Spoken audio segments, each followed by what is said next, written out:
The 2025 MotoGP season kicked off with a bang at the Thailand GP in Buriram, where the sprint race delivered edge-of-your-seat action.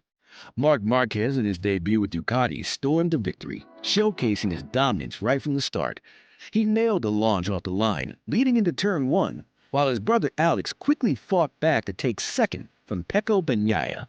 Marquez set a blistering pace, building a gap that left Bagnaia struggling to keep up. By lap 4, he was already 2 seconds ahead. Meanwhile, the battle for fourth heated up, with Ogre and Morbidelli in the mix, and a dramatic crash from Jack Miller added to the excitement. As the laps wound down, Mark maintained his lead, crossing the finish line with a commanding performance. This victory marks his return to the top of the MotoGP standings after 5 long years, while Alex's second place secured a remarkable family 1-2 finish.